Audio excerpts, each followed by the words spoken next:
أعوذ بالله من الشيطان الرجيم. بسم الله الرحمن الرحيم. الذي خلقني فهو يهدين، والذي هو يطعمني ويسقين، وإذا مرضت فهو يشفين، والذي يميتني ثم يحيين، والذي أطمع أن يغفر لي خطيئتي يوم الدين. رب هب لي حكما وألحقني بالصالحين، واجعل لي لسان صدق في الآخرين، واجعلني من ورثة جنة النعيم، واغفر لأبي إنه كان من الضالين، ولا تخزني يوم يبعثون، يوم لا ينفع مال ولا بنون إلا من أتى الله بقلب سليم. السلام عليكم ورحمة الله وبركاته. ഖുർആൻ പദം 1242 ദിവസത്തിലേക്ക് എല്ലാവരെയും ഹാർദമായി സ്വാഗതം ചെയ്യുന്നു. പരിശുദ്ധ ഖുർആനിലെ 26-ാമത്തെ അധ്യായമായ സൂറത്ത് ശുഅറയിലെ 78 മുതൽ 89 വരെയുള്ള ആയത്തുകളാണ് ഇന്ന് പഠന വിധേയമാക്കുന്നത്. ക്ലാസ് ആരംഭിക്കുന്നതിനായി ആദരണീയനായ ഡോക്ടർ എ വിലായത്തുള്ള സാഹിബിനെ ക്ഷണിക്കുന്നു. അസ്സലാമു അലൈക്കും വറഹ്മത്തുള്ളാഹി വബറകാതുഹു. അഊദു ബില്ലാഹി മിനശ് ശൈത്വാനിർ റജീം. ബിസ്മില്ലാഹിർ റഹ്മാനിർ റഹീം.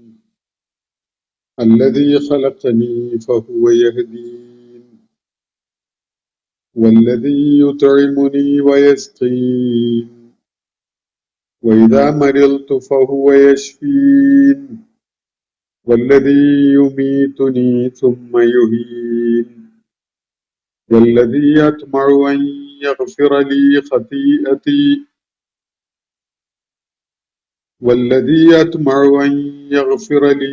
خطيئتي يوم الدين. رب هب لي حكما والحقني بالصالحين، واجعل لي لسان صدق في الآخرين، واجعلني من ورثة جنة النعيم، واغفر لأبي إنه كان من الضالين، ولا تخزني يوم يبعثون، يوم لا ينفع مال ولا بنون إلا من أتى الله بقلب سليم.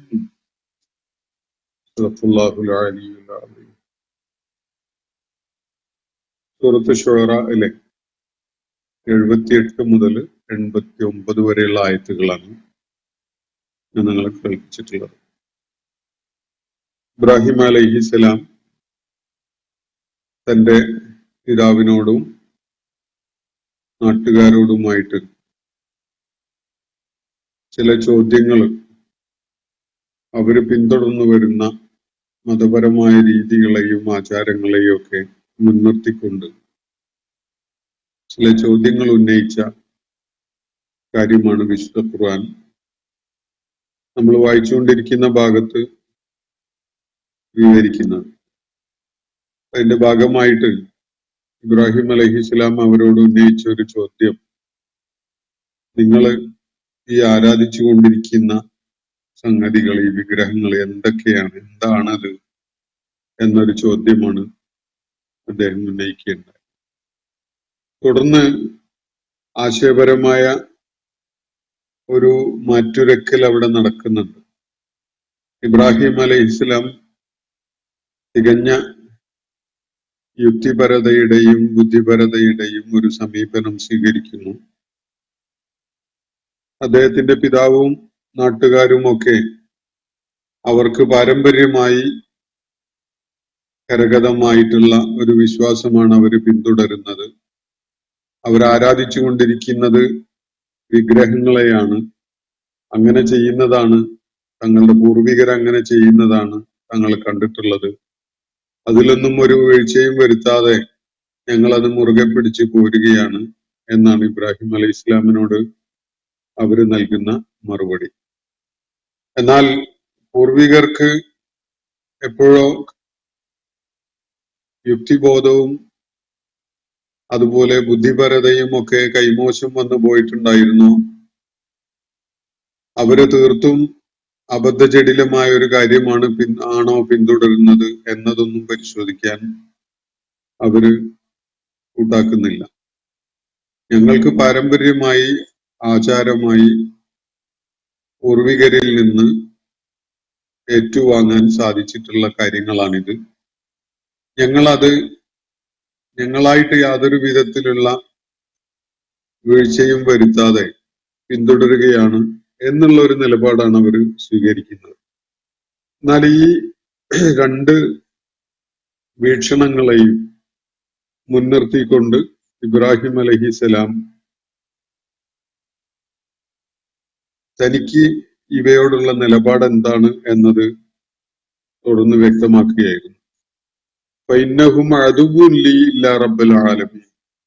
പ്രപഞ്ചങ്ങളുടെ നാഥൻ അല്ലാതെ ആരാധിക്കപ്പെടുന്ന ബാക്കിയെല്ലാം തന്നെ എന്നെ സംബന്ധിച്ചിടത്തോളം വ്യക്തിപരമായിട്ട് എന്റെ ബുദ്ധിയെയും ചിന്തയെയും എന്റെ യുക്തിബോധത്തെയും വെല്ലുവിളിക്കുന്ന, എന്നോട് ശത്രുതയിലുള്ള പ്രതിഭാസങ്ങളാണ്. അവയ്ക്ക് വിധേയപ്പെടാൻ, അവയെ ഗൗനിക്കാൻ, അവയ്ക്ക് നിങ്ങൾ നൽകുന്ന വിധത്തിലുള്ള പ്രാധാന്യം നൽകാൻ എന്നെ സംബന്ധിച്ചിടത്തോളം സാധ്യമല്ല എന്ന കാര്യമാണ് ഇബ്രാഹിം അലൈഹി ഇസ്ലാം അവരോട് വ്യക്തമാക്കുകയുണ്ടായത്. ഫഇന്നഹും അദുവ്വുൻ ലീ ഇല്ലാ റബ്ബൽ ആലമീൻ. ലോകങ്ങളുടെ രക്ഷിതാവായ ഒരു ദൈവമുണ്ട്, പ്രപഞ്ചനാഥനുണ്ട്, സ്രഷ്ടാവുണ്ട്. അവനല്ലാത്ത ബാക്കിയെല്ലാം തന്നെ എന്നെ സംബന്ധിച്ചിടത്തോളം എന്റെ ശത്രുപക്ഷത്താണ്. അവയൊക്കെയും ഞാനുമായി ശത്രുതയിലാണ്.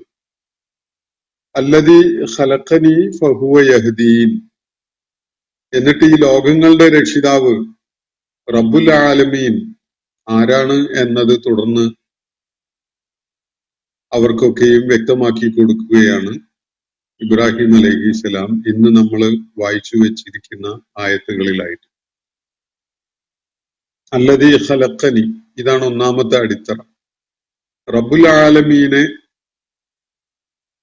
നാഥനായിട്ട്, ദൈവമായിട്ട് ഞാൻ കാണുന്നതിന്റെ ഒരു അടിത്തറ ഇതാണ് എന്ന നിലക്കാണ് ഇബ്രാഹിം അലൈഹിസ്സലാം പറയുന്നത്. അല്ലദീ ഖലഖനി, അവനാണ് എന്നെ സൃഷ്ടിച്ചിരിക്കുന്നത്. എന്നെ സൃഷ്ടിച്ചവനായ ഒരുവനാണ് ഈ റബ്ബുൽ ആലമീൻ എന്ന് പറയുന്നത്. അല്ലദീ ഖലഖനി, അതാണ് എന്റെ ന്യായം. അവനെ ദൈവമായി കാണുന്നതിന് എനിക്കുള്ള ന്യായം അവനാണ് എന്നെ സൃഷ്ടിച്ചിരിക്കുന്നത് എന്നതാണ്. അല്ലദീ ഖലഖനി, മാത്രമല്ല കേവലം സൃഷ്ടിപ്പിൽ പരിമിതമല്ല അവന്റെ ഇടപെടൽ. ഫഹുവ യഹ്ദീൻ, അവൻ എനിക്ക് വേണ്ട ജീവിത മാർഗദർശനവും നൽകിയിരിക്കുന്നു.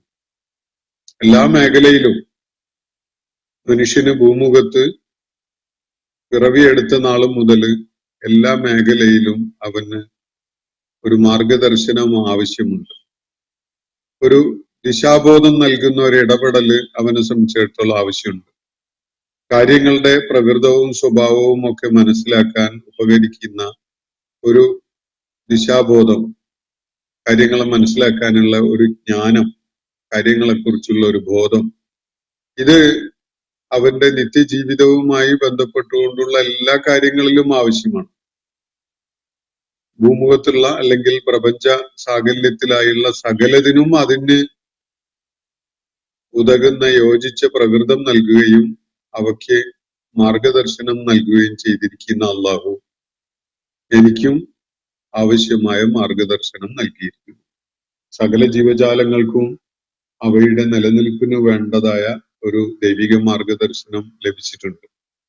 നമുക്കതറിയാം. പക്ഷികളും അതുപോലെ മത്സ്യങ്ങളും മൃഗങ്ങളും അതുപോലെ എല്ലാ ജീവജാലങ്ങളും അവയ്ക്ക് നിലനിൽക്കാൻ പറ്റുന്നതിന്റെ, സർവൈവ് ചെയ്യാൻ പറ്റുന്നതിന്റെ ഒരു അടിസ്ഥാന കാരണം അതിന് ഒരു സർവൈവൽ ഇൻസ്റ്റിങ്ക്റ്റ് എന്ന വിധത്തില് അതിനൊരു ദിശാബോധം നൽകപ്പെട്ടിരിക്കുന്നു എന്നതാണ്. അതുകൊണ്ട് ഓരോന്നിനും അതിന്റെ ജീവൻ നിലനിർത്താൻ, വളർച്ച പ്രാപിക്കാൻ, അതിന്റെ ജീവിത ധർമ്മം നിർവഹിക്കാൻ ഒക്കെ ഉപകരിക്കുന്ന വിധത്തിലുള്ള ഒരു ദിശാബോധം അല്ലെങ്കിൽ ഒരു മാർഗദർശനം, ഒരു ഉൾവിളിയായിട്ട് ജന്മപരമായിട്ട് തന്നെ നൽകപ്പെട്ടിട്ടുള്ളത് കാണാൻ കഴിയും. മനുഷ്യനെ സംബന്ധിച്ചിടത്തോളവും അവന്റെ എല്ലാ കാര്യങ്ങളുമായി ബന്ധപ്പെട്ടുകൊണ്ടുള്ള ഒരു മാർഗം നിർണയിച്ചു കൊടുക്കുക എന്നൊരു സംഗതി എല്ലാ കാര്യത്തിലും, അത് വളരെ പ്രാഥമികമായ ഭക്ഷണം, പാനീയം പോലെയുള്ള കാര്യങ്ങളുടെ അതിലേതൊക്കെ കഴിക്കാം, ഏത് കഴിച്ചുകൂടാ, എങ്ങനെയൊക്കെ കഴിക്കാം, അത് എങ്ങനെയൊക്കെ പ്രയോജനപ്പെടുത്താം തുടങ്ങിയിട്ടുള്ള കാര്യങ്ങളിലൊക്കെ തന്നെ മനുഷ്യന് അവന്റെ ജന്മപരമായ ഒരു വാസന അത് നിർണയിക്കുന്നതിന് സഹായിക്കുന്ന വിധത്തിലുള്ളതായിട്ട് നമുക്ക് കാണാൻ സാധിക്കും. ദൈവികമായ മാർഗദർശനമാണത്. അവന്റെ എല്ലാ പ്രവർത്തനത്തിനും ആവശ്യമായ ഒരു ഒരു ഒരു ദിശാബോധം, അവന്റെ മുഴുവൻ സംഗതികളുമായി ബന്ധപ്പെട്ടുകൊണ്ടുള്ള ഏത് വിധത്തിൽ എങ്ങനെ മുന്നോട്ട് പോകണം എന്ന ഒരു ബോധം മനുഷ്യന് ദൈവികമായിട്ട് തന്നെ നൽകപ്പെട്ടിട്ടുള്ള ഒരു സംഗതിയാണ്.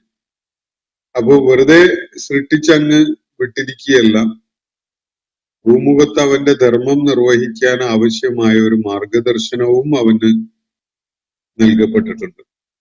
ജന്മപരമായി ഒരു നിലനിൽപ്പിന്, സർവൈവലിന്, അതിജീവനത്തിന് ആവശ്യമായ മാർഗദർശനം പോലെ തന്നെ ഒരു വ്യക്തി എന്നുള്ള നിലക്കും സമൂഹം എന്നുള്ള നിലക്കും സർവോപരി അള്ളാഹുവിന്റെ ഒരു സൃഷ്ടാവ്, അള്ളാഹുവിന്റെ ഒരു സൃഷ്ടി എന്നുള്ള നിലക്കും എങ്ങനെ ജീവിക്കണം എന്നത് സംബന്ധമായ ഒരു ദൈവിക മാർഗദർശനം മനുഷ്യന് ലഭിക്കാൻ വേണ്ട സംവിധാനങ്ങളൊക്കെ അള്ളാഹു ചെയ്തു വെച്ചിട്ടുണ്ട്. ഇതൊക്കെയും അടങ്ങുന്ന ഒരു പ്രയോഗമാണ് ഇവിടെ ഇബ്രാഹിം അലൈഹി ഇസ്ലാം നടത്തുന്നത്. അല്ലദീ ഖലഖനി, അവനാണ് എന്നെ സൃഷ്ടിച്ചിരിക്കുന്നത്, അതാണ് ഞാൻ അവനെ റബ്ബുൽ ആലമീനെ എന്റെ റബ്ബായിട്ട് കാണുന്നതിനുള്ള ഒരു അടിസ്ഥാന കാരണം. അല്ലദീ ഖലഖനി ഫഹുവ യഹ്ദീൻ, സൃഷ്ടിക്കുക മാത്രമല്ല എനിക്ക് ആവശ്യമായ എല്ലാ മേഖലയിലും എനിക്ക് ആവശ്യമായ മാർഗദർശനവും അവൻ നൽകിയിട്ടുണ്ട്, അവൻ നൽകിക്കൊണ്ടിരിക്കുന്നുണ്ട്. അതാണ് മറ്റൊരു കാരണം. വല്ലദീ ഹുവ യുത്ഇമുനി വയസ്ഖീൻ, അവൻ എനിക്ക് വേണ്ട അന്നപാനീയങ്ങൾ നൽകിക്കൊണ്ടിരിക്കുന്നുണ്ട്. വല്ലദീ ഹുവ യുത്ഇമുനി വയസ്ഖീൻ, എനിക്കുള്ള ത്വാം നൽകുന്നത് അവനാണ്. ത്വാം എന്ന് പറഞ്ഞാൽ ഭക്ഷണം. അതുപോലെ എനിക്കുള്ള സിഖായത്ത് നടത്തുന്നതും അവനാണ്, എനിക്കുള്ള പാനീയങ്ങൾ എന്ന് പറഞ്ഞാൽ എന്റെ അന്നപാനീയങ്ങള് എങ്ങനെ ആർജിക്കാം എന്നത്, അല്ലെങ്കിൽ എന്തൊക്കെയാവാം എന്നത് സംബന്ധമായിട്ട് അവൻ എനിക്ക് മാർഗദർശനം നൽകുന്നുണ്ട്. അപ്പോ എന്നെ ഭക്ഷിപ്പിക്കുന്നത്, നമ്മുടെ ചുറ്റുപാടും ഭക്ഷ്യയോഗ്യമായ പലതും നമുക്ക് കണ്ടെത്താൻ പറ്റും. നമുക്ക് കൃഷി ചെയ്ത് ഉൽപ്പാദിപ്പിക്കാനും അവയെ പ്രോസസ് ചെയ്യാനും അവയെ വേണ്ട വിധത്തില് പാകം ചെയ്ത് തയ്യാറാക്കി കൺസ്യൂം ചെയ്യാനും നമുക്ക് സാധിക്കുന്നുണ്ട്. ഇതൊക്കെ ഈ വിഭവങ്ങൾ നമ്മുടെ ചുറ്റുപാടുമായി ലഭ്യമാക്കപ്പെട്ടതുകൊണ്ടും അവയെ എങ്ങനെ പ്രയോജനപ്പെടുത്താം എന്ന വിധത്തില് മനുഷ്യനൊരു മാർഗദർശനം ദൈവികമായി നൽകപ്പെട്ടതുകൊണ്ടുമാണ് സാധ്യമാകുന്നത്. അപ്പോ വിഭവങ്ങള് തൊട്ടടുത്തില്ലെങ്കിൽ ഉള്ള ഇടങ്ങളിൽ പോയി അത് ശേഖരിക്കാൻ കഴിയുന്നത്, അതില് ആ മേഖലയില് തൊഴിലുകൾ കണ്ടെത്തി മറ്റുള്ളവർക്ക് അത് പ്രയോജനകരമാവുന്ന വിധത്തിൽ അതിനെ വിപണനം ചെയ്യാൻ ചില ആളുകൾക്ക് അതിന് സാധിക്കുന്നത്, അല്ലെങ്കിൽ അതിനുള്ള സന്നദ്ധത ചിലര് പ്രകടിപ്പിക്കുന്നത്, അങ്ങനെ തുടങ്ങിയിട്ട് ഒരുപാട് ഫാക്ടേഴ്സ് ഇതില് പ്രവർത്തിക്കുന്നത് കാണാൻ കഴിയും. എന്തായാലും അവനാണ് എനിക്ക് വേണ്ട ഭക്ഷണം നൽകുന്നതും എനിക്ക് വേണ്ട പാനീയങ്ങൾ നൽകുന്നതും. അതുകൊണ്ട് ഈ കാരണത്താൽ ഇബ്രാഹിം അലൈഹിസ്സലാം റബ്ബുൽ ആലമീനെ റബ്ബായിട്ട് കാണുന്നതിന്, തന്റെ നാഥനായിട്ട് കാണുന്നതിനുള്ള കാരണങ്ങൾ, അതിന്റെ യുക്തിപരമായ തലങ്ങളാണ് ഇവിടെ ചൂണ്ടിക്കാണിക്കുന്നത്. അല്ലദീ ഖലഖനി ഫഹുവ യഹ്ദി, എന്നെ സൃഷ്ടിച്ചിരിക്കുന്നു, അതുപോലെ എനിക്ക് മാർഗദർശനം നൽകുകയും ചെയ്തിരിക്കുന്നു അവൻ. വല്ലദീ ഹുവ യുത്ഇമുനി വ യസ്ഖീൻ, അവനാണ് എനിക്ക് അന്നപാനീയങ്ങൾ നൽകുന്നത്, എനിക്കുള്ള ഭക്ഷണം നൽകുന്നതും എനിക്ക് വേണ്ട കുടിക്കാനുള്ള പാനീയം നൽകുന്നതും അവനാണ്. ഇനി വൈദാ മരിൽതു, ഞാൻ രോഗിയാവുകയാണെങ്കിൽ, എന്നെ രോഗം ബാധിച്ചാൽ ഫഹുവ യശ്ഫീൻ, അവനാണ് എനിക്ക് ശമനം നൽകുന്നത്.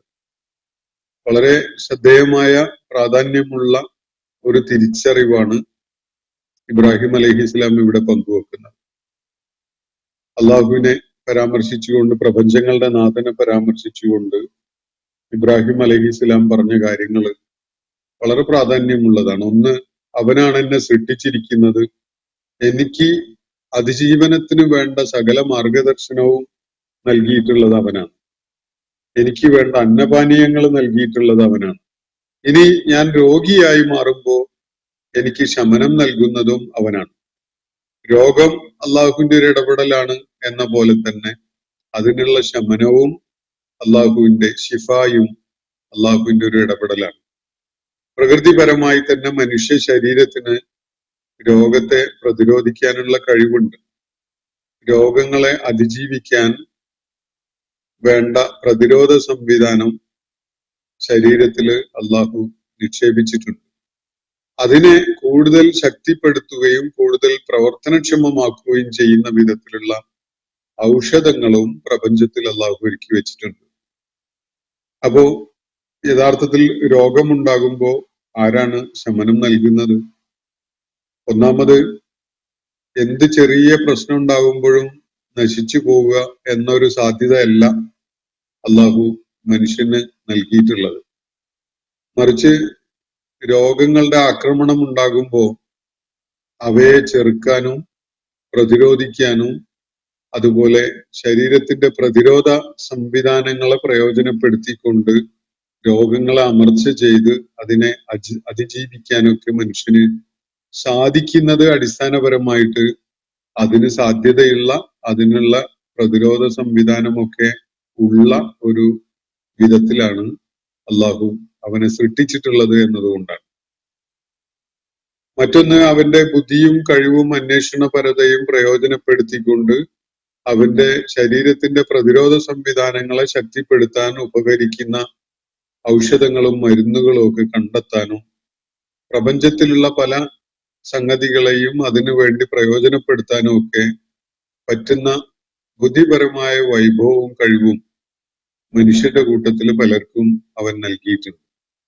അതാണ് ശാസ്ത്രമായിട്ട്, വൈദ്യശാസ്ത്രമായിട്ടൊക്കെ വളർന്ന് വികസിക്കുന്നതും മനുഷ്യരില് ഏറിയ എണ്ണം ആളുകൾക്കും പ്രയോജനപ്പെടുത്താൻ സാധിക്കുന്നതും ഒക്കെ. അപ്പൊ ഈ സംവിധാനങ്ങളൊക്കെ ഒരുക്കിയിരിക്കുന്നത് റബ്ബുൽ ആലമീനാണ് എന്നൊരു കാര്യമാണ് ഇബ്രാഹിം അലൈഹിസ്സലാം ഇവിടെ തിരിച്ചറിയുന്നത്. വൈദാ മരിൽതു ഫഹുവ യശ്ഫീൻ, ഞാൻ രോഗിയാകുമ്പോ അവൻ എനിക്ക് ശമനം നൽകുന്നു എന്ന് പറയുമ്പോൾ ഒരു മന്ത്രം നടത്തി രോഗം മാറ്റി കൊടുക്കുന്ന ഒരാളുടെ അടുക്കൽ പോകുന്ന ഒരു പ്രതീതിയോ, അതല്ലെങ്കിൽ മരുന്ന് കുറിച്ച് തരുന്ന ഡോക്ടറുടെ അടുക്കൽ പോകുന്ന ഒരു പ്രതീതിയോ ഒന്നുമല്ല ഇവിടെ അതുകൊണ്ട് ജനിപ്പിക്കപ്പെടുന്നത്. യഥാർത്ഥത്തിൽ അള്ളാഹു ഈ മനുഷ്യന്റെ പ്രകൃതത്തിലും ശരീരപ്രകൃതത്തിലും അതുപോലെ പ്രപഞ്ച സംവിധാനത്തിലുമായിട്ട് മനുഷ്യന്റെ രോഗത്തെ കൈകാര്യം ചെയ്യാനുള്ള ഒരു സംവിധാനം ഒരുക്കി വെച്ചിട്ടുണ്ട്. ഈ ഒരുക്കി വെച്ചതിനെയാണ് ഇബ്രാഹിം അലൈഹിസ്സലാം ഇവിടെ സൂചിപ്പിക്കുന്നത്. ആകാശത്ത് നിന്ന് ഇറങ്ങി വന്ന് ആർക്കും ചികിത്സ നൽകപ്പെടുന്ന ഒരു രീതിയല്ലല്ലോ നിലവിലുള്ളത്. വൈദാ മരിൽതു, ഞാൻ രോഗിയാകുമ്പോ ഫഹുവ യശ്ഫീൻ, അവനാണ് എനിക്ക് ശിഫ നൽകുന്നത്, ശമനം നൽകുന്നത്. അപ്പോ എന്റെ രോഗാവസ്ഥയിലും എന്നെ അതേപടി വിട്ടേക്കുക എന്നതല്ല എന്നെ സൃഷ്ടിച്ച നാഥൻ സ്വീകരിച്ചിട്ടുള്ള സംവിധാനം, ഇവിടെ ഒരുക്കി വെച്ചിട്ടുള്ള സംവിധാനം. മറിച്ച് രോഗങ്ങളെ നേരിടാനുള്ള ഒരു കരുത്ത് ശരീരത്തിന് തന്നെ നൽകിയിട്ടുണ്ട്. ആ ശരീരത്തിന്റെ പ്രതിരോധ സംവിധാനത്തെ ശക്തിപ്പെടുത്താൻ ഉപകരിക്കുന്ന വിധത്തിലുള്ള പല ഔഷധങ്ങളും മരുന്നുകളും ഒക്കെ അതും പ്രപഞ്ചത്തിൽ അവൻ ഒരുക്കി വെച്ചിട്ടുണ്ട്. അപ്പൊ ഞാൻ രോഗിയാകുമ്പോ അവൻ എനിക്ക് ശമനം നൽകുന്നു എന്ന് പറയുന്നതിന്റെ ഒരു കാമ്പ്, അതിന്റെ ഒരു ചൈതന്യം, രോഗത്തെ അതിജീവിക്കാൻ വേണ്ട സംവിധാനങ്ങളൊക്കെയും തന്നെ കണ്ടെത്തി പ്രയോജനപ്പെടുത്താൻ മനുഷ്യന് സാധിക്കുന്ന വിധത്തിലുള്ള ഒരു സംവിധാനം ഒരുക്കലാണ് അള്ളാഹു ചെയ്തു വെച്ചിട്ടുള്ളത് എന്ന കാര്യം ഇവിടെ ഇബ്രാഹിം അലൈഹി ഇസ്ലാം തിരിച്ചറിയണം. വിശക്കുമ്പോ ഭക്ഷണം വായിൽ കൊണ്ടുവന്നിട്ട് തരുകയല്ല അള്ളാഹു ചെയ്യുന്നത്. അതേസമയത്ത് മനുഷ്യന്റെ ചില പ്രയത്നങ്ങൾ ഉണ്ടാവുകയാണെങ്കിൽ വിശപ്പടക്കാൻ വേണ്ടത് അവന് കണ്ടെത്താൻ പറ്റും. ഒരു സമൂഹമായി ജീവിക്കുമ്പോൾ അത്തരം പരിഹാരങ്ങള് കൂട്ടായ പരിശ്രമങ്ങളിലൂടെ ഉൽപ്പാദിപ്പിക്കാനും എല്ലാവർക്കും ലഭിക്കുന്ന വിധത്തില് അതിന്റെ ഉൽപാദനം വർദ്ധിപ്പിക്കാനൊക്കെ സാധിക്കും. ഇതൊക്കെ പ്രപഞ്ചത്തിൽ ഒരുക്കി വെച്ചിരിക്കുന്ന ദൈവിക സംവിധാനങ്ങളാണ്. രോഗം വരുമ്പോ അവൻ എനിക്ക് ശമനം നൽകുന്നു എന്ന് പറയുന്നതിലും അടങ്ങിയിരിക്കുന്നത് മനുഷ്യന്റെ പ്രയത്നമില്ലാതെ താനെ അത് സംഭവിക്കും എന്നുള്ള ഒരു സൂചനയല്ല, മറിച്ച് രോഗത്തെ നേരിടാൻ വേണ്ട സംവിധാനങ്ങളും സാധ്യതകളെയും ഒക്കെ തന്നെ അവൻ മനുഷ്യന്റെ മുന്നിൽ തുറന്നു വെച്ചിരിക്കുന്നു എന്നതാണ്. വല്ലതി യുമീതുനി സുമ്മ യുഹ്യീൻ, അവനാണ് എന്നെ മരിപ്പിക്കുന്നത് പിന്നീട് എന്നെ ജീവിപ്പിക്കുകയും ചെയ്യുന്നത്. അപ്പോ എന്റെ ചെരിമൃതികളിൽ പൂർണ്ണമായ നിയന്ത്രണമുള്ളവനാണ് അവൻ. വല്ലതി യുമീതുനി, ഞാന് മൃതാവസ്ഥയിലായിരുന്നതിന് നേരത്തെ പിറവിയെടുക്കുന്നതിന് മുമ്പ് തന്നെ ഞാനൊരു മൃതാവസ്ഥയിലായിരുന്നല്ലോ, അത് നിർണയിച്ചിട്ടുള്ളത് അള്ളാഹുവാണ്. പിന്നീട് എന്നെ ജീവനുള്ള അവസ്ഥയിലേക്ക് കൊണ്ടുവന്നതും അവനാണ്. ഇനി എനിക്ക് മരണം നിശ്ചയിച്ചിട്ടുള്ളതും അവനാണ്. മരണശേഷം പിന്നീട് എന്നെ പുനരുജ്ജീവിപ്പിക്കാൻ പോകുന്നതും അവനാണ്. അപ്പോ ഞാനുമായി ബന്ധപ്പെട്ടുകൊണ്ടുള്ള എല്ലാ കാര്യങ്ങളും നിർണയിക്കുന്നത് അള്ളാഹുവാണ്. വല്ലതി യുമീതുനി സുമ്മ യുഹ്യീൻ, എന്നെ മരിപ്പിക്കുന്നതും എന്നെ ജീവിപ്പിക്കുന്നതും അവനാണ്. അതുപോലെ വല്ലതി അത്മഉ അൻ യഗ്ഫിറ ലി ഖതീഅതി യൗമദ്ദീൻ, ഇനി എല്ലാ നിഗൂഢതകളും വെളിപ്പെടുന്ന ഒരു വിചാരണയുടെ നാള് വരാനുണ്ട്, ഒരു അന്ത്യനാളുണ്ട്, യൗമുദ്ദീൻ. ആ നാളിൽ എനിക്ക് പ്രതീക്ഷ അർപ്പിക്കാനുള്ളതും അവനാണ്. വല്ലതി അത്മഉ അൻ യഗ്ഫിറ ലി ഖതീഅതി, എന്റെ വീഴ്ചകളും പോരായ്കകളും പാപങ്ങളും തിന്മകളും ഒക്കെ തന്നെ എനിക്ക് അവൻ പുറത്തു തരും എന്ന വിധത്തിൽ ഒരു പ്രതീക്ഷ അർപ്പിക്കാൻ എനിക്കുള്ളത് അന്ത്യനാളിന് അവനാണ്. അന്ന് വേറെ ആരും ഉണ്ടാവില്ല. എല്ലാവരും എന്നെ കൈയൊഴിഞ്ഞിട്ടുണ്ടാകും, എല്ലാവരും എല്ലാവരെയും കൈയൊഴിഞ്ഞിട്ടുണ്ടാകും. അങ്ങനെയുള്ള ആ നാളിൽ ഓരോരുത്തരും സ്വന്തം പ്രശ്നങ്ങളെ അഭിമുഖീകരിച്ചു കൊണ്ടിരിക്കുന്ന ആ ഘട്ടത്തില് എനിക്ക് പ്രതീക്ഷ അർപ്പിക്കാനായിട്ടുള്ളത്, അതായത് എനിക്ക് വന്നുപോയ ഖതീഅത്തുകളെ, എന്റെ വീഴ്ചകളെ, എനിക്ക് വന്ന പിഴവുകളെ, എന്റെ തെറ്റുകുറ്റങ്ങളെ ഒക്കെ എനിക്ക് പുറത്തു തരും എന്ന വിധത്തില് എനിക്ക് പ്രതീക്ഷ അർപ്പിക്കാനുള്ളതും അവനിലാണ്. വല്ലതി അത്മഉ അൻ യഗ്ഫിറ ലി ഖതീഅതി. അപ്പൊ ഞാൻ റബ്ബായിട്ട് കാണുന്നത് കേൾക്കാനോ മിണ്ടാനോ കഴിയാത്ത ഏതോ രൂപമുണ്ടാക്കി വെച്ചതിനെ അല്ല, എന്നെ സൃഷ്ടിച്ച, എനിക്ക് മാർഗദർശനം നൽകിയ, എനിക്ക് അന്നപാനീയങ്ങൾ നൽകുന്ന, എനിക്ക് രോഗം വരുമ്പോ ശമനം നൽകുന്ന, അന്ത്യനാളിൽ ഞാനുമായി ബന്ധപ്പെട്ടുകൊണ്ടുള്ള എല്ലാ സംഗതികളും വെളിപ്പെടുന്ന ഒരു നാളില് എന്റെ വീഴ്ചകളും പോരായ്കകളും ഒക്കെ എനിക്കായി വിട്ടുപുറത്ത് മാപ്പാക്കി തരും എന്ന പ്രതീക്ഷ എനിക്ക് വെച്ച് പുലർത്താൻ പറ്റുന്ന ശക്തി ആരാണോ അവനാണ് എന്റെ റബ്ബ്. അവനിലാണ് ഞാൻ പ്രതീക്ഷ വെച്ച് പുലർത്തുന്നത്. വല്ലദീ അത്മഉ അൻ യഗ്ഫിറ ലീ ഖതീഅതി യൗമദ്ദീൻ.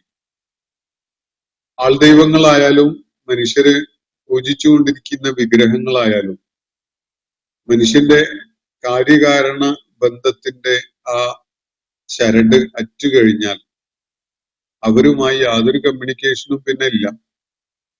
മനുഷ്യന് അങ്ങനെ ഒരു സംഗതിയെ കാണാൻ പോലും സാധ്യമല്ല.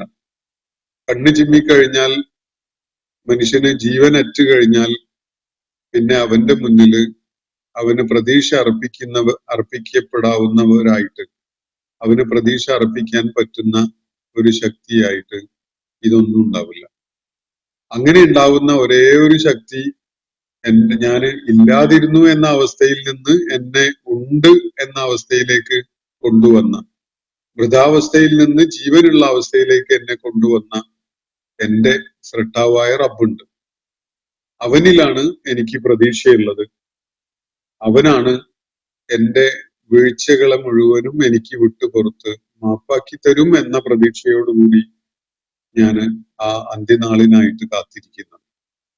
അവനാണ് റബ്ബുൽ ആലമീൻ, ഞാൻ എന്റെ നാഥനായിട്ട് കാണുന്നത്. ബാക്കിയുള്ളതൊക്കെ എന്നെ സംബന്ധിച്ചിടത്തോളം എന്റെ ലക്ഷ്യം തകർത്ത് കളയുന്ന, എന്നെ പരാജയപ്പെടുത്തുന്ന എന്റെ ശത്രുക്കളാണ്. ഇബ്രാഹിം അലൈഹിസ്സലാം അല്ലാഹു അല്ലാത്ത സകല ദേവന്മാരെയും ദേവിമാരെയും വിഗ്രഹങ്ങളെയും ആൾദൈവങ്ങളെയൊക്കെ തള്ളിക്കളയുമ്പോൾ അവയെ തന്റെ ശത്രുവായിട്ട് കാണുന്നതിന്റെ കാരണം, ശത്രുവാണ് നമ്മുടെ ലക്ഷ്യത്തെ പ്രാപിക്കുന്നതിൽ നിന്ന് നമ്മളെ തടയുക അല്ലെങ്കിൽ നമ്മളെ പരാജയപ്പെടുത്തുക. നമ്മുടെ ലക്ഷ്യം സാക്ഷാത്കരിക്കുന്നതിന് എല്ലാവിധ തടസ്സങ്ങളും ഉണ്ടാക്കുന്ന ഒരാള്, അയാളെ വിളിക്കുന്ന പേരാണ് ശത്രു എന്നുള്ളത്. അപ്പൊ ഇവിടെ ഈ ഫാൾസ് ഡെയിറ്റീസ് ഒക്കെ തന്നെയും എന്നെ സംബന്ധിച്ചിടത്തോളം എന്റെ ശത്രുക്കളാണ്. കാരണം അവയൊന്നും തന്നെ എന്റെ ലക്ഷ്യം പ്രാപിക്കുന്നതിന് എന്നെ സഹായിക്കുന്നവയല്ല, എന്നല്ല, എനിക്ക് വലിയ തടസ്സങ്ങള് എന്റെ മുന്നില് ലക്ഷ്യം പ്രാപിക്കുന്നതിൽ വലിയ തടസ്സങ്ങൾ ഉണ്ടാക്കുന്നവയാണ് എന്നതാണ് വസ്തുത. എന്നാൽ എന്റെ രക്ഷിതാവ്, എന്റെ റബ്ബ്, എന്റെ നാഥൻ ആരാണ്? എന്നെ സൃഷ്ടിച്ച, എനിക്ക് മാർഗദർശനം നൽകിയ, എനിക്ക് അന്നപാനീയങ്ങൾ നൽകിയ, എനിക്ക് രോഗാവസ്ഥയിൽ ശമനം നൽകിയ, ഞാൻ പ്രതീക്ഷകൾ വെച്ച് പുലർത്തുന്ന എന്റെ റബ്ബ്. അവനാണ്, അവൻ മാത്രമാണ് എന്റെ നാഥൻ. ഇതാണ് ഇബ്രാഹിം അലൈഹിസ്സലാം ഈ സമൂഹത്തോട് വലിയ തിരിച്ചറിവോടുകൂടി പറയുന്നത്, സ്വന്തം സ്രഷ്ടാവായ റബ്ബിനെ പരിചയപ്പെടുത്തിക്കൊണ്ട്. അതിനുശേഷം ഇബ്രാഹിം അലൈഹിസ്സലാം ഒരു പ്രാർത്ഥന നടത്തുകയാണ് ഇവിടെ. റബ്ബി ഹബ്ലി ഹുക്മം വ അൽഹിഖ്നി ബിസ്സാലിഹീൻ. എന്റെ നാഥ, എനിക്ക് നീ യുക്തിബോധം നൽകണമേ. കാര്യങ്ങളെ ശരിയാവണ്ണം മനസ്സിലാക്കാനുള്ള ഒരു ബുദ്ധിപരമായ ഒരു സമീപനം എല്ലാ കാര്യത്തിലും സ്വീകരിക്കാൻ എനിക്ക് നീ കഴിവ് നൽകണമേ എന്നാണ് പറയുന്നത്. റബ്ബി ഹബ്ലി ഹുക്മൻ. ഇവിടെ ഹുക്മ് എന്നത് പ്രവാചകത്വമാണ് എന്ന ഒരു തെറ്റിദ്ധാരണ ചിലര് വെച്ച് പുലർത്തുന്നത് കാണാൻ കഴിയും. മുഫസ്സിറുകളുടെ കൂട്ടത്തിലുണ്ടാവും അത്. ഒന്നാമത്, ഇവിടെ ഇബ്രാഹിം അലൈഹി സ്വലാം ഹുക്മ് തരണേ എന്നാണ് ആവശ്യപ്പെടുന്നത്. പ്രവാചകത്വം എന്നൊരു സംഗതി ആരും ചോദിച്ച് കിട്ടുന്ന ഒരു സംഗതിയല്ല. അതുകൊണ്ട് തന്നെ ഹുക്മ് എന്നതുകൊണ്ട് ഇവിടെ ഉദ്ദേശിക്കുന്നത് പ്രവാചകത്വം അല്ല, മറിച്ച് കാര്യങ്ങളെ വ്യക്തമായ നിലക്ക് മനസ്സിലാക്കാനുള്ള ഒരു കഴിവ്, യുക്തിബോധം, ബുദ്ധിപരത, കാര്യങ്ങളെ ശരിയേത് തെറ്റേത് എന്ന വിധത്തില് മനസ്സിലാക്കാനുള്ള ഒരു ബോധം. റബ്ബി ഹബ്ലി ഹുക്മം വ അൽഹിഖ്നി ബിസ്സാലിഹീൻ. എനിക്ക് കാര്യങ്ങളെ കുറിച്ചുള്ള തിരിച്ചറിവ് നൽകണമേ. അതുപോലെ വൽഹിഖ്നി ബിസ്സാലിഹീൻ, സുഹൃതം ചെയ്യുന്നവരായ ആളുകളുടെ കൂട്ടത്തിൽ എന്നെ നീ ചേർക്കുകയും ചെയ്യണമേ എന്നാണ് ഇബ്രാഹിം അലൈഹി സ്വലാം പ്രാർത്ഥിക്കുന്നത്. മനുഷ്യോൽപത്തി മുതൽ ഇബ്രാഹിം അലൈഹി സ്വലാമിന്റെ കാലം വരെയുള്ള അനേകം തലമുറകൾ കഴിഞ്ഞു പോയിട്ടുണ്ട്. ഈ തലമുറകളിലൊക്കെയും തന്നെ ഈ പ്രത്യേകതകൾ ഉണ്ടായിരുന്ന ചില ആളുകൾ ഉണ്ടായിരുന്നു. ഹുക്മ് എന്ന് പറഞ്ഞാൽ ദിശാബോധം, കാര്യങ്ങളെ മനസ്സിലാക്കാനുള്ള ഒരു തിരിച്ചറിവ്, ഒരു വകതിരിവ് ഒക്കെ ഉണ്ടായിരുന്ന ആളുകൾ. അത്തരം ആളുകള് ജീവിതത്തെ സുഹൃതം ചെയ്യാൻ വേണ്ടി പ്രയോജനപ്പെടുത്തിയ ആളുകളാണ്. ഇബ്രാഹിം അലൈഹിസ്സലാം ആ നിരയിലേക്ക് കണ്ണി ചേർക്കപ്പെടണമേ എന്നാണ് ഇവിടെ പ്രാർത്ഥിക്കുന്നത്. ജീവിതത്തെ അള്ളാഹു നൽകിയ ബുദ്ധിയും കഴിവും യുക്തിബോധവും ഒക്കെ ഉണ്ടായിട്ടും പ്രയോജനപ്പെടുത്താതെ മൗഢ്യത്തിന്റെ പുറകെ പോയ ധാരാളം ആളുകളുണ്ട്. അവരുടെ കൂട്ടത്തിലേക്ക് കണ്ണി ചേർക്കണമേ എന്നല്ല ഇവിടെ പറയുന്നത്. മറിച്ച് ഹുക്മു പ്രയോജനപ്പെടുത്തിക്കൊണ്ട് സ്വാലിഹികളായി മാറിയ ആളുകളുടെ ഒരു നിരയുണ്ട്. ചരിത്രത്തിലുടനീളം അത് കാണാൻ കഴിയും. ചില ഘട്ടങ്ങളിൽ അവർ ദുർബലരാവും, എണ്ണം കുറവാവും ഒക്കെ ഉണ്ടാവും. പക്ഷെ മനുഷ്യത്വത്തിന്റെ ഒരു ധർമ്മം നിർവഹിച്ച ആളുകളുടെ ഒരു നിര ചരിത്രത്തിലുടനീളം അങ്ങനെ കാണാൻ കഴിയും. ഇബ്രാഹിം അലൈഹിസ്സലാം ഈ പ്രാർത്ഥനയിൽ അള്ളാഹുവിനോട് ആവശ്യപ്പെടുന്നു, വൽഹിഖ്നി ബിസ്സാലിഹീൻ, ആ സുഹൃതം ചെയ്യുന്ന ജീവിത സരണി പിന്തുടർന്ന ആളുകളുടെ ഒരു നിരയുണ്ട്. ആ നിരയിലേക്ക് എന്നെ നീ ചേർക്കണമേ എന്നാണ് ഇബ്രാഹിം അലൈഹിസ്സലാം ഇവിടെ ആവശ്യപ്പെടുന്നത്. വജ്അൽ ലീ ലിസാന സിദ്ഖിൻ ഫിൽ ആഖിരീൻ, പിൽക്കാലക്കാർക്ക്, പിന്മുറക്കാർക്കിടയിൽ ഒരു സൽകീർത്തി എനിക്കായി നീ ഉണ്ടാക്കുകയും ചെയ്യണമേ എന്ന് പറഞ്ഞാൽ ഞാൻ പിന്നീട് വരുന്ന ആളുകൾക്കുള്ള ഒരു മാതൃകയായി മാറുന്ന സൽപ്പേരുള്ള ഒരുവനായിട്ട് മാറണമേ എന്ന്. അപ്പോ വജ്അൽ ലീ ലിസാന സിദ്ഖിൻ, ലിസാന സിദ്ഖ് എന്ന് പറഞ്ഞാൽ സത്യസന്ധതയുള്ള നാവ് എന്നാണ് അർത്ഥം. എന്ന് പറഞ്ഞാൽ സത്യസന്ധതയോടുകൂടി ആളുകൾ ഒരു നല്ല മാതൃക എന്നുള്ള നിലക്ക് നോക്കിക്കാണുന്ന ഒരാളായിട്ട് എന്നെ നീ അംഗീകരിക്കണമേ എന്നാണ് ഇവിടെ പറയുന്നത്. പിൽക്കാലക്കാര് ചരിത്രത്തിലെ നമുക്കറിയാം അങ്ങേയറ്റത്തെ ദുർമാർഗികളും തെമ്മാടികളും ഒക്കെ ആയിട്ട് ജീവിച്ച, സ്വേച്ഛാധിപതികളായി ജീവിച്ച ആളുകൾ അവരുടെ കാലഘട്ടങ്ങളിൽ എത്ര കേമന്മാരായിരുന്നെങ്കിൽ പോലും അവർക്ക് പിന്നീട് പിൻഗാമികൾ ഉണ്ടാവാറില്ല. ചരിത്രത്തിൽ ഏറ്റവും ദുഷ്പേരുള്ള, ഏറ്റവും വലിയ ധിക്കാരികളും സ്വേച്ഛാധിപതികളും ഒക്കെയായി ജീവിച്ച ആളുകളുടെ പേരൊന്ന് ലിസ്റ്റ് ഔട്ട് ചെയ്തിട്ട് നമ്മളൊന്ന് അവരുടെ യഥാർത്ഥത്തിൽ സമൂഹം അവരോട് പിന്നീട് എടുത്ത നിലപാട് എന്താണെന്ന് പരിശോധിച്ച് നോക്കൂ. എത്ര ദുർബലനായിരുന്നെങ്കിൽ പോലും, എത്ര പ്രതിസന്ധികൾ നേരിട്ടിരുന്ന ആളുകളാണെങ്കിൽ പോലും പ്രവാചകന്മാരും അവരെ പിൻപറ്റിയ സ്വാലിഹുകളും ഒക്കെ പിൽക്കാലത്ത് ഒരുപാട് സൽകീർത്തിയുള്ള ആളുകളാണ്. അവരിൽ നിന്ന് മാതൃക ഉൾക്കൊള്ളാനും അവരെ പിൻപറ്റാനും സന്നദ്ധരായ ധാരാളം ആളുകളെ ചരിത്രത്തിൽ നമുക്ക് കാണാൻ കഴിയും. എന്നാൽ ഈ പ്രവാചകന്മാര് ജീവിച്ച കാലത്ത് അവർക്ക് വലിയ വെല്ലുവിളി ഉയർത്തിയ, അവരെ അതിഭീകരമായ വിധത്തിൽ ആക്രമിക്കുകയൊക്കെ ചെയ്ത ഈ സ്വേച്ഛാധിപതികളും ധിക്കാരികളും ഒക്കെ ആയ ആളുകളുണ്ടല്ലോ. ആ കാലഘട്ടത്തിൽ ഏറ്റവും വലിയ ഫാജിറുകളും ഫാസിഖുകളും ഒക്കെ ആയിട്ട് ജീവിച്ച ആളുകൾ. അക്കാലത്ത് അവര് വലിയ ശക്തന്മാരൊക്കെ ആയിരിക്കും, അധികാരമുള്ളവരും ശക്തിയുള്ളവരും ഒക്കെ ആയിരിക്കും, ഉദ്ദേശിച്ച് എന്തും നടപ്പിലാക്കാൻ കഴിയുന്നവരൊക്കെ ആയിരുന്നിരിക്കും.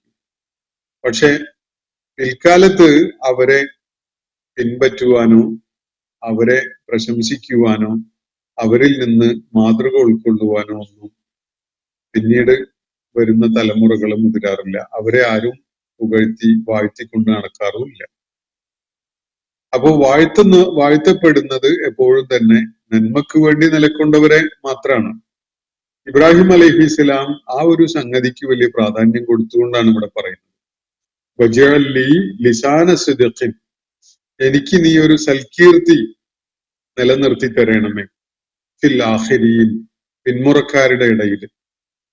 എന്ന് പറഞ്ഞാൽ പിന്മുറക്കാരായി വരുന്ന തലമുറകളെ സംബന്ധിച്ചിടത്തോളം അവർക്ക് മാതൃകായോഗ്യമായ ചില കാര്യങ്ങളൊക്കെ ചെയ്ത ഒരാളായിട്ട് ഒരു സൽകീർത്തി അവർക്കിടയിൽ എന്നെ സംബന്ധിച്ചിടത്തോളം അവശേഷിപ്പിക്കണമേ എന്നാണ് ഇബ്രാഹിം അലൈഹിസ്സലാം ഇവിടെ പ്രാർത്ഥിക്കുന്നത്. ഏറ്റവുമേറെ അള്ളാഹു അംഗീകാരം നൽകിയിട്ടുള്ള ഈ ഒരു പ്രാർത്ഥനക്ക് പരിഗണന നൽകിക്കൊണ്ട് അംഗീകാരം നൽകിയിട്ടുള്ള ഒരാളാണ് ഇബ്രാഹിം അലൈഹിസ്സലാം. നമ്മൾ നമസ്കാരത്തിലൊക്കെ ആവർത്തിച്ച് നടത്തുന്ന ഇബ്രാഹിമി സ്വലാത്തുണ്ട്. അതിൽ നമ്മൾ യഥാർത്ഥത്തിൽ എടുത്തു പറയുന്നത് ഇബ്രാഹിം അലൈഹിസ്സലാമിന്റെ ആ കർമ്മ മാതൃകക്കുള്ള അംഗീകാരമായിട്ടുള്ള വാക്കുകളാണ്. വളരെ ശ്രദ്ധേയമാണത്. നമുക്കതൊന്ന് ആവർത്തിച്ച് മനസ്സിൽ ഓടിച്ചാൽ കാണാൻ കഴിയും. വജഅൽ ലീ ലിസാന സിദ്ഖിൻ ഫിൽ ആഖിരി വജഅൽനി മിൻ വറസത്തി ജന്നത്തിൻ നഈം.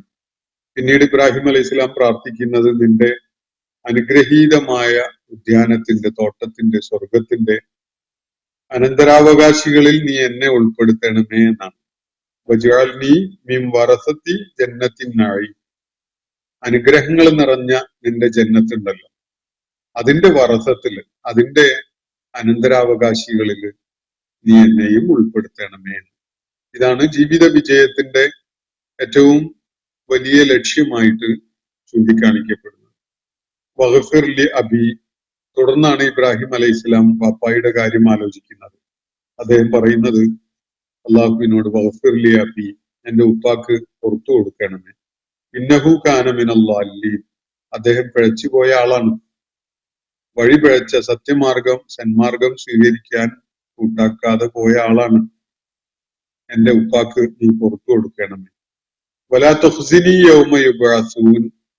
എല്ലാവരും ഉയർത്തെഴുന്നേൽപ്പിക്കപ്പെടുന്ന നാളില് എന്നെ നീ അപമാനിതനാക്കല്ലേ. പ്രത്യേകിച്ച് ഇബ്രാഹിം അലൈഹിസ്സലാം എന്ന ചരിത്ര പുരുഷൻ, നന്മക്ക് വേണ്ടി, സത്യത്തിനു വേണ്ടി, നീതിക്ക് വേണ്ടി നിലകൊണ്ട ആ ചരിത്ര പുരുഷൻ, അദ്ദേഹത്തിന്റെ പിതാവ് ലാലിലായിട്ട്, വഴിപിഴച്ചവനായിട്ട് അള്ളാഹുവിന്റെ അടുക്കല് ശിക്ഷ ഏറ്റുവാങ്ങേണ്ടി വരുന്ന ഒരു സംഭവം ഉണ്ടാകുമ്പോൾ ആ ഒരു അപമാനം എനിക്ക് നീ നൽകരുതേ എന്നാണ് ഇവിടെ ഇബ്രാഹിം അലൈഹിസ്സലാം പറയുന്നതായിട്ട് കാണാൻ സാധിക്കുക. വലാ തുഖ്സിനി യൗമ യുബ്അസൂൻ. ആളുകൾ ഉയർത്തെഴുന്നേൽപ്പിക്കപ്പെടുന്ന നാളില് ഈ അപമാനം എനിക്ക് നീ ഉണ്ടാക്കരുതേ എന്നാണ്. യൗമ ലാ യൻഫഉ മാലും വലാ ബനൂൻ. സമ്പത്തോ മക്കളോ ഒന്നും ഉപകരിക്കാത്തൊരു നാളാണത്. സമ്പത്തും സന്താനങ്ങളും ഒരു നിലക്കും ഉപകരിക്കാത്ത, പ്രയോജനം ചെയ്യാത്ത ആ നാള്. ആ നാളിൽ എന്നെ നീ അപമാനിതനാക്കരുതേ എന്നാണ് പ്രാർത്ഥന. ഇല്ലാമൻ അതല്ലാഹ ബിഖൽബിൻ സലീം. അള്ളാഹുവിന്റെ അടുക്കല് ന്യൂനതയില്ലാത്ത ഹൃദയവുമായിട്ട് കടന്നു വരുന്ന ഒരാളല്ലാതെ ബാക്കിയുള്ളവരൊക്കെയും അപമാനിതരാവുന്ന ഒരു ദിവസമാണത്. ഇല്ലാമൻ അതല്ലാഹ ബിഖൽബിൻ സലീം. ഒരു ഖൽബുൻ സലീം, ന്യൂനതയില്ലാത്ത, കേടുപാടുകൾ പറ്റിയിട്ടില്ലാത്ത ഹൃദയവുമായിട്ട്, പുഴുക്കുത്തേൽക്കാത്ത ഹൃദയവുമായിട്ട് അള്ളാഹുവിന്റെ അടുക്കലേക്ക് എത്തുന്ന ഒരുവൻ, അവനൊഴികെ ബാക്കിയുള്ളവരൊക്കെയും തന്നെ അപമാനം ഏറ്റുവാങ്ങേണ്ടി വരുന്ന ഒരു നാളാണല്ലോ അത്. ആ നാളിൽ എന്നെ നീ അപമാനിതനാക്കരുതേ എന്നാണ് ഇബ്രാഹിം അലൈഹിസ്സലാം പ്രാർത്ഥിക്കുന്നത്. ഇബ്രാഹിം അലൈഹിസ്സലാമിന്റെ ഈ പ്രാർത്ഥനകളുമായി ബന്ധപ്പെട്ടുകൊണ്ടുള്ള ചില പ്രശ്നങ്ങൾ നമ്മൾ പഠന വിധേയമാക്കേണ്ടതുണ്ട്. ഇൻഷാ അല്ലാഹ് അടുത്ത ദിവസം നമുക്ക് അതിന്റെ വിശദാംശങ്ങളിലേക്ക് കടക്കാൻ ശ്രമിക്കാം. അല്ലാഹു നമ്മെ എല്ലാവരെയും അനുഗ്രഹിക്കുമാറാവട്ടെ. വാഖിറു ദഅ്വാന അനിൽ ഹംദുലില്ലാഹി റബ്ബിൽ ആലമീൻ. അസ്സലാമു അലൈക്കും വറഹ്മത്തുള്ളാഹി വബറകാതുഹു. ഇന്നത്തെ ഖുർആൻ പദം ഇവിടെ സമാപിക്കുന്നു. ഖുർആൻ പഠനത്തിൽ പങ്കെടുത്ത എല്ലാവർക്കും അല്ലാഹു അർഹമായ പ്രതിഫലം നൽകി അനുഗ്രഹിക്കട്ടെ. വആഖിറു ദഅ്വാന അനിൽ ഹംദുലില്ലാഹി റബ്ബിൽ ആലമീൻ. അസ്സലാമു അലൈക്കും വറഹ്മത്തുള്ളാഹി വബറകാതുഹു.